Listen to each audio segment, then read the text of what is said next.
April 7. నాకు సమస్తమును సమృద్ధిగా కలిగి ఉన్నది.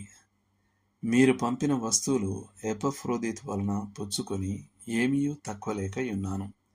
అవి మనోహరమైన సువాసనయు దేవునికి ప్రీతికరమును ఇష్టమునైన యాగమునై ఉన్నవి. ఫిలిప్పీలకు రాసిన పత్రిక 4వ అధ్యాయం 18వ వచనం. పౌలు ఫిలిప్పీలకు రాసిన ఈ పత్రిక వారు తనకు పంపిన బహుమతికి కృతజ్ఞతగా రాసినది. అది ధన బహుమతి అయి ఉండవచ్చునని మనం ఊహించవచ్చు.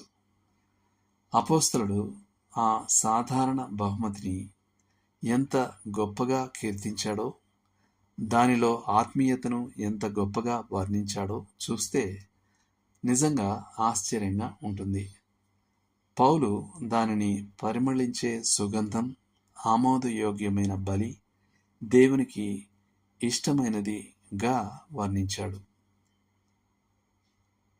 ఎఫెసీలకు రాసిన పత్రిక 5వ అధ్యాయం 2వ వచనంలో యేసు ప్రభువు తనను తాను బలిగా అర్పించుకున్న సంగతిని వర్ణించేటప్పుడు కూడా ఇదే పదాన్ని ఉపయోగించాడు. అక్కడ ఆయన దీన్ని ఇలా అంటాడు: దేవుని కొరకు ఒక బలి అర్పణ, పరిమళించే సుగంధం. ఈ పోలిక ఆశ్చర్యకరమైంది.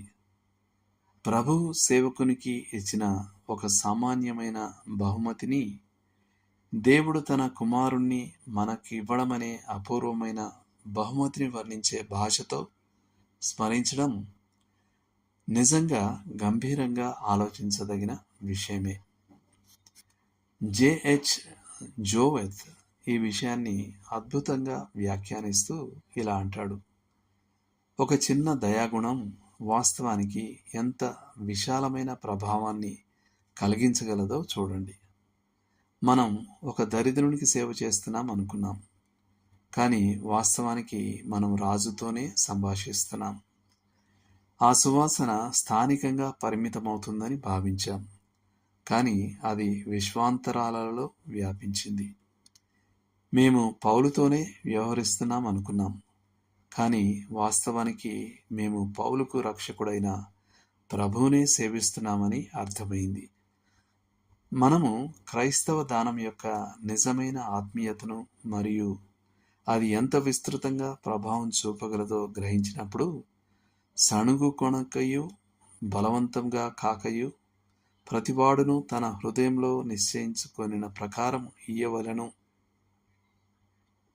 దేవుడు ఉత్సాహముగా ఇచ్చువానిని ప్రేమించును అనే విషయం నెరవేరుతుంది.